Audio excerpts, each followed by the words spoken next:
I'm going to look at a sermon that just, one of those, just pop your head. I don't know. It's just out there somewhere. It's a sermon. It's just no really specific purpose or anything. Just a sermon. I think a good Sunday night sermon for just to fill up some time. I think there's some good information in here, but it's just something, maybe to a degree a little more entertaining than most, but yeah, from the book of Proverbs, chapter 6, verses 6 through 8 in particular, about the ant and the sluggard. Now, someone said that there are 3 types of persons in the world. People who make things happen, people who watch things happen, and people who wondered what happened. And that's kind of the way things really are. Because wise people make things happen. They take the initiative, they see a problem, and they act upon it and make things happen. Some people are willing to sit back and watch others do things and are happy to be non-participants, but just kind of look, oh, isn't that a good thing? Glad somebody did it. But others just sit by passively, watching and waiting for something to happen. Solomon calls people who do this and have that type of a philosophy in life. Understand it. It is a philosophy in life. He calls them sluggards. And a slug is a slimy, snail-like creature that has no shell. Has no shell. A snail has a shell. But a slug doesn't even have a shell. Just a slug. So a slimy creature. In opposition to the sluggard, Solomon says in Proverbs chapter 6, verses 6 through 8, "Go to the ant, O sluggard, and consider her ways and be wise. Without having any chief, officer, or ruler, she prepares her bread in summer and gathers her food in harvest." Now, look at that. It's the feminine gender there, isn't it? It's about the woman when talking about the ant. So, what we're going to do tonight is just follow Solomon's advice. What are we going to do? We're going to take a look at and learn a lesson from the ant, and then we're going to see how the ant's life differs from the life of the slug, or the sluggard, okay? So first of all, what's the book of Proverbs say about a sluggard? I think there's 6 habits, and really there are 5 habits and then just a general conclusion about what the life of a sluggard is. But I'll just say 6 habits of a sluggard from the book of Proverbs. Number 1, sluggards sleep too much. They just sleep too much. Kind of a laziness deal. Proverbs 26:14, "As a door turns on its hinges, so does a sluggard on his bed." What does that mean? He's tossing and turning all the time? No, more or less that when he should be out working, he thinks of something he ought to be doing, he just turns over and forgets about it. Like a door on the hinges, there he is. He just, I'm not going to get involved in that. Turns over and goes back to sleep. But you know what? For the sluggard, it doesn't have to be a bed. It can be lots of things. It can be in the front porch on the rocking chair. It can be down at the coffee shop. It can be in front of the television set. It can be out on the golf course. Yeah, they're down at the fishing hole. There are lots of things, because we all know that there are things that need to be done, and there are ways of avoiding doing those things. So a hobby can be a way of taking a person away from doing the things that are necessarily need to be done in life. And of course, we wouldn't be looking at the Bible if we wouldn't be saying there are spiritual things that need to be done. So that's basically the point that Solomon would be making here. But there you go, the sluggards sleep too much, and we fall asleep, and we sleep when we neglect spiritual matters. Well, you can see how people do it in physical matters too. and material matters. But basically, there you have it, spiritually. Secondly, the book of Proverbs says sluggards love to make excuses. Excuses for why they can't do anything. Look at that, 22:13. The sluggard says, "There's a lion outside. I shall be killed in the streets. I can't go out there and do that." You know? And, well, you know, what's that telling us? You know, any excuse will do when you're looking for one, right? It doesn't matter. And now, it doesn't mean it's a good excuse. It just means anything will do. And you know, if you've been around for a while and you get around somebody who's of that persuasion, you hear a lot of just strange excuses why they can't do something, why they can't get involved in something. And somebody said a long time ago, an excuse is the skin of a truth stuffed with a lie. There's a little bit of truth there, but it's stuffed with a whole lot of lie. That's what makes it big and puffs it up there to make it look fantastic. But it's still just the skin of the truth. You know, there could be a lion out there. There probably isn't. Is there a danger out there? Well, there could be. There are lots of dangers around. But life is dangerous. Life is pretty much lived on precarious means, I guess. There are just things out here. We take chances every day, don't we? We take chances when we get out of bed and start to do things. But excuses don't get us anywhere. Excuses, they're a way of deceiving ourselves into doing, to keep from doing the things that we know we need to be doing. So there you go. That's just a habit of the sluggard, the making the excuses. Number 3, sluggards have a know-it-all, unteachable attitude. Did you ever deal with someone like that? Couldn't tell them anything. They know everything. And it goes right along with some of those other attitudes that we've already looked at. Proverbs 26:16, the sluggard is wiser in his own eyes than 7 men who can answer sensibly. In other words, there's no rationality in it. You've probably heard people who will talk and talk and talk and talk, but they make no sense. How does that represent what we're talking about? How's that rational? Well, it's not. Now, in their mind, it's rational. You know, here's why I can't do that, blah, blah, blah, blah, blah, blah, on and on. They're making the excuse, but boy, to them it sounds reasonable, but to you it's like, what are you talking about? Well, they just think they know and they understand everything. And you can't explain to them. Did you ever try arguing with a lazy person? You can't even argue with them. It doesn't work, because it doesn't matter what you say, they're going to continue on in their ways. Because they have ways of justifying their laziness that you've probably never thought of. Okay? And they thought of it. They thought of it, and they just keep moving on and on and on. Having a discussion last Monday with a friend. Me and a couple of friends went out to lunch after I got off of work, and we were talking about things going on in the nation. We were talking about, how people just don't argue rationally anymore. And so we were talking about the Constitution.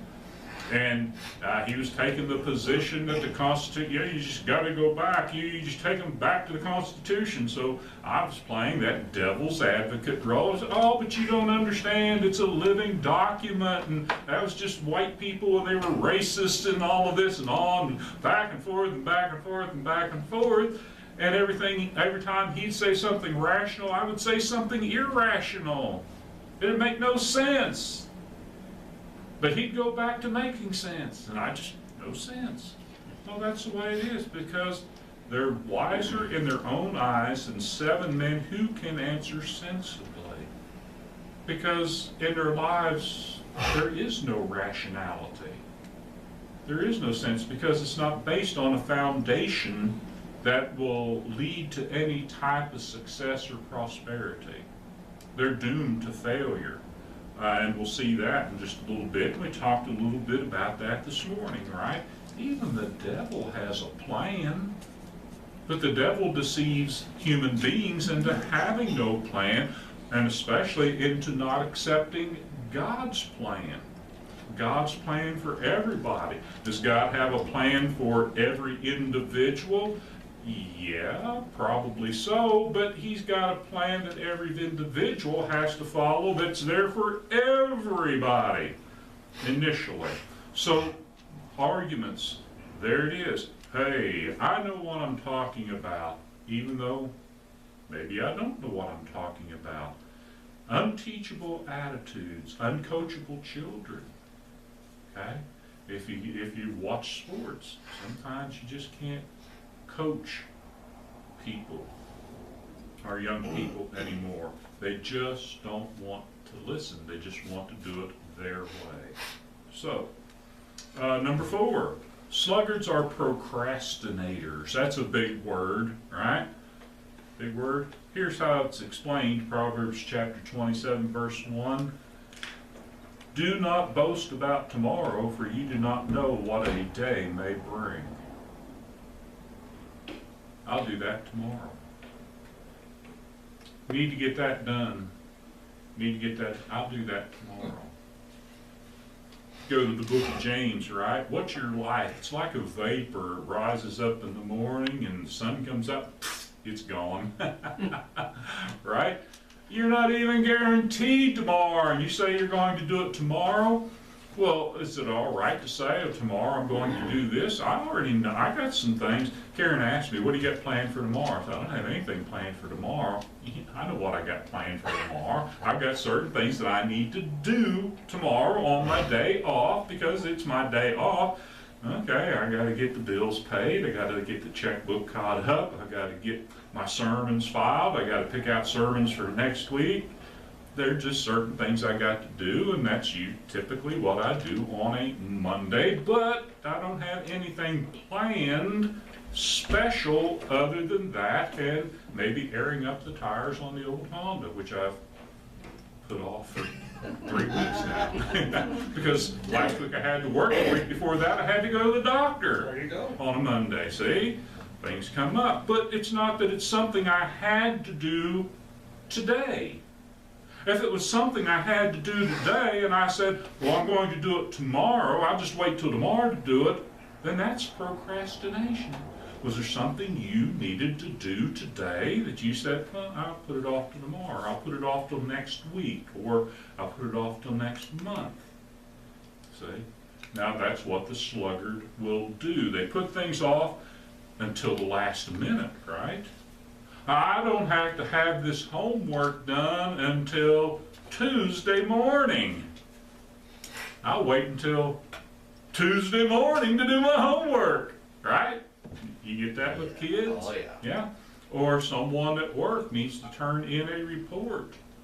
I don't have to have this done till Friday afternoon, Friday at lunchtime. Oh, I better start working on that report.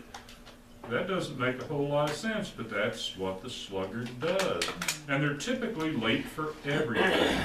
Do you ever notice sometimes people who are habitually late, they've planned to be habitually late. Why? Because they haven't planned to be on time. I understand there are times when you're late because something comes up. There's an emergency or an exigency. You know what an exigency is? You have to look that one up because I'm not going to tell you. That's your homework for the coming weeks. There are emergencies and then there are exigencies. And sometimes, like if I stop to help somebody change a flat tire on the way to worship services, I give you a call and say, hey, I'm going to be late because something come that I wasn't planning on. A little bit different, but sometimes people just don't plan, so there it is. They They're constantly late for everything. Then what do? Well, they blame everyone and everything else for their failures. Because that's typically what it leads to. They're late with the homework papers, they're late with the reports at work, they're late for this, they're late for that. Whose fault is it? Well, it's somebody else's fault. No, it's somebody else's. What's that? That's that excuse. That's the skin of a truth stuffed with a lie, right? Somebody else made, something else, happened, not a good excuse, not a good reason, something that they didn't plan for. Okay, they either make no plan, or they make too many plans, and therefore can't accomplish anything. Two different things. Did you ever know somebody that was like that? They got so many irons in the fire that eventually those irons burn up in the fire because they can't get to them all. In other words, they don't stick to a project or whatever to get it accomplished. They're working on 10 different things at one time. So they don't get anything done or don't get it done correctly. So they fail in that way. Or they don't make the plans and they just go through life and what, willy-nilly, is that a proper term? Helter-skelter? All of that. So basically, the sluggard lives for the moment. And instead of preparing, all they're doing is reacting. They're reacting to things going on around them. Oh, isn't that nice? Oh, somebody should be doing something about that. Yeah. Hey, you got a problem there. You ought to go talk to the preacher. He can help you out, or go talk to the elders, or go see this person or that person. But never doing anything their own, really, to help someone else, and never having the time, put it off. And hey, can you count on a procrastinator? No, you can't. And you learn that, okay? Number 5, sluggards are irritating to everyone around them, especially to those who are busy, right? They are irritating. Those slugs get in your yard and tear it up, don't they? Yeah, you want rid of them. They're as bad as gophers, aren't they? I think they are. So, people get the treatment, slug treatment, throw it out there in the yards, get rid of, I want them out of my nice yard. There's somebody that's got a plan, get rid of the sluggards. Well, when people are sluggards, you don't want to be around them because they are irritating. Proverbs 10:26, listen to this, like vinegar to the teeth and smoke to the eyes, so is the sluggard to those who send him. Okay? To those who send him. You send a sluggard to do a job, you get what you sent, right? You get trouble. Why would you want to hire someone you can't depend on to get the job done? And we know what smoke to the eyes are because when we go up to the restaurant to eat, I see y'all turn the fans around. Blow that smoke the other way, right? Hey, we get it back over in that smoking area. Doesn't work too well. The vinegar to the teeth, I don't know. But I know there are things that certain chemicals or whatever you call them, that casserole are kind of irritating, that's what a sluggard is to other people, and especially people who are busy, people who do plan, people who get their work done. And the sluggard making excuses, always taking their breaks, more breaks than they're supposed to. Never, you see, it just all kinds of fits into that pattern. Now, this lead to, okay? Their whole life will lack for the things that they desire and need most. They still have wants and wishes like everybody else, don't they? You would think, but how do they get them? How do they come to them if they're not willing to work for them? They have to depend upon other people giving them to them, feeling sorry for them. So they start to irritate others by asking and begging and things of that nature.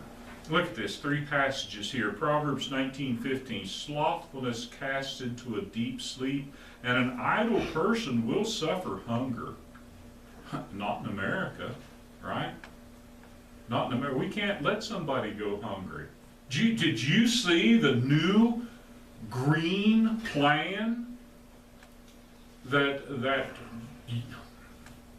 Congresswoman from New York has put out? Food for everybody who can't work and is not willing to work. The Bible says if you're not willing to work, you'll eat. Wonder why we're going broke in America? Okay. I understand there's some people that can't work, and we take care of those. There's some people that can't work, so we take care of them. That's charity, and that's what we're supposed to do. But if someone's not willing to work, then let them go without eating. That's biblical. That's God's way. And they'll learn lessons. Maybe. Maybe. Proverbs 10:4, a slack hand causes poverty, but the hand of the diligent makes rich. Now, what are we talking about? Everybody's got to be rich? Listen, if you got enough food and you got enough clothing and you got a roof over your head, you're rich. Because there's some people in this world that are living in ditches with a piece of cardboard over their head. And they're happy to have it. Because they live in countries where people don't take care of one another. A slack hand causes poverty.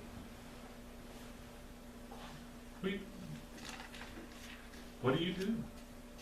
What do you do? Proverbs 18:9, whoever is slack in his work is a brother to him who destroys. Destruction. God didn't create us to destroy. God created us to build. Our God is a creator, and he wants us to create. What does he want us to create? Whatever it takes to be successful. To be productive might be a better term, see? Don't be destroying things. Well, listen, in nature, there are things out there for destroying things, right? There's a place for the vulture, right? There's a place for the buzzards. Need them, right? To clean up the countryside, right? The dead carcasses and stuff out there. There's a place for certain things that take care of that in nature. And listen, you go down to Amarillo, they're about on Amarillo Boulevard and Grand Street. You know what's down there? That big old junkyard. And you know what they're doing? They're destroying stuff every day. And you know what they do with that stuff they destroy? They send it out to make new stuff. They're recycling. They're recycling. Just like a piece of wood falls off a tree in the forest and it dies and the worms come and they eat it and they digest it and it goes back into the soil and it produces something new. But see, that's doing something positive. Whoever is slack in his work is a brother to him who destroys. That's not doing anything good, right? Nothing good's coming of it. So that's what the life is of the sluggard, okay? It doesn't sound very good, does it? And I don't think that's what Solomon wanted. I think that's what Solomon wanted to do, was show, hey, you don't want to be like this. You don't want to be, you want to be a positive person. You want to be building up things. So, hey, what does he say? Learn a lesson from the ant. Go to the ant. Learn this lesson. Ants teach us a lesson about preparation and performance, okay? To perform with efficiency, there must be a plan. Talked about that this morning. The devil has a plan. Do we have a plan, or are we following God's plan? All right? At first glance at an anthill, what do you see? Ants just going everywhere. Like, they don't know what they're doing. You know what? They know exactly what they're doing, don't they? Because an anthill, like a beehive, is a marvel of engineering genius. An ant colony is a community. They build these colonies sometimes to a depth of 35 feet below the ground. 35 feet. All right? They are complex with rooms for various activities.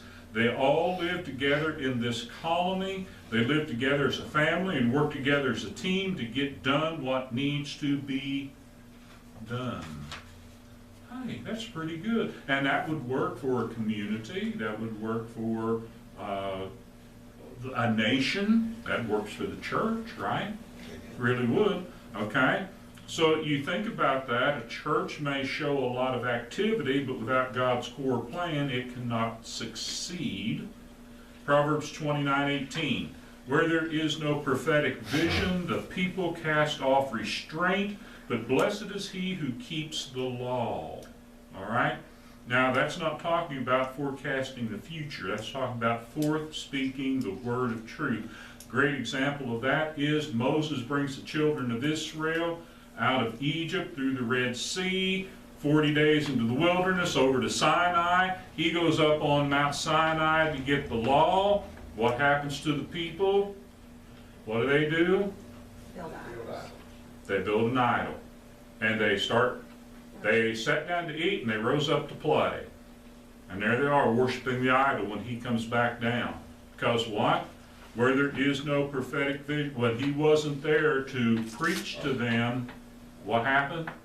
They just did what they wanted to do. They cast off restraint.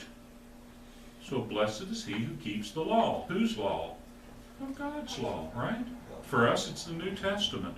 The perfect law of liberty. Because that's what sets us free. Free from what? Sin and death. Okay? So as a church, we must have a vision of what God wants. We must be as wise as the ants. Okay? So, to perform with efficiency, there must be participation. In an anthill, every ant has a job. No one has to push the ant to do their job, regardless of what the movie teaches, right? Right? Okay? So, they are so busy doing what they're supposed to do that they don't have time to worry about someone else, what someone else isn't doing. But everybody else is, in the anthill, everybody else is doing what they're supposed to be doing. So they're just doing, why are they doing what they're doing? Well, you go, listen, in management, they tell you that 20% of the people do 80% of the work. Right? 20% in a workforce. 20% of people do 80% of the work. Ecclesiastes 9:10 tells us, whatever your hand finds to do, do it with your might, for there is no work or thought or knowledge or wisdom in Sheol to which you are going. Yeah, you want to rest? The grave, great place to rest. There's no work there. Colossians 3:23, whatever you do, work heartily as for the Lord and not for man. Yeah, if we keep that in mind, whatever we're doing, we're working for the Lord, it'll go a little bit easier, regardless of how people causes grief. Now, to perform with efficiency, there must also be perseverance. Ants have an amazing ability to adapt to changing circumstances, right? Changing circumstances. What happens if you knock over an anthill? They rebuild it. What happens if you run over it with your lawnmower? What happens if you stick the water hose down it and drown it? They rebuild it. You can't get rid of it. They don't quit. You put some ant poison in it there, That's not always true. It doesn't get them home. Eventually the eggs hatch or whatever they do. So, what does that teach us? Well, some things from the scriptures. Acts 8:4, with the great persecution, the church went everywhere preaching the gospel. They just preaching the word. They didn't quit. So we shouldn't quit. James 5:11, behold, we consider those blessed who remain steadfast. You have heard of the steadfastness of Job, and you have seen the purpose of the Lord, how the Lord is compassionate and merciful. Yeah, but what if we are steadfast? Remember, we talked about the Roman soldier with the shoes, with the spikes on them. He's going to stand fast. And we stand fast in the Lord, then we are going to be blessed. Okay? So here, listen to this. An ant works because that's what an ant does. Right? Amen. It's kind of ingrained into him. He's not a sluggard. He's an ant. I'm sorry. Take that all back. Replay it.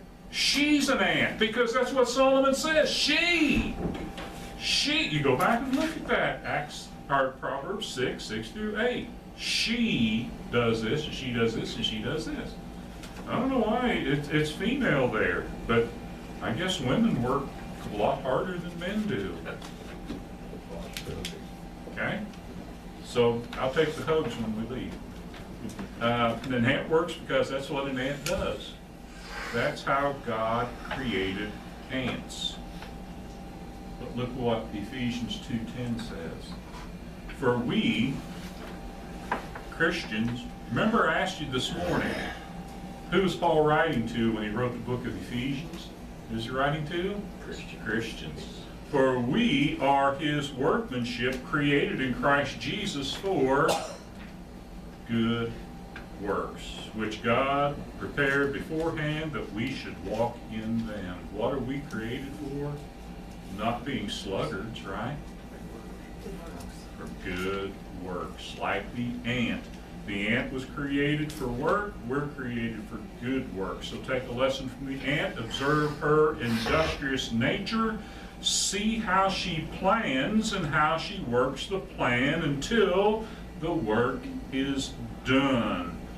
If we will have that kind of an attitude, there's no limit to where the Lord will take us. Individually, as a congregation, as a community, as a nation. See how it all works. That's Solomon's wisdom there. And that's what I say, it's not, that's just a good lesson from the book of Proverbs, I think. So I hope you enjoyed that. I hope you get some good out of it. Thank you for your time and attention. If you have a need, let your request be made known as we stand and sing.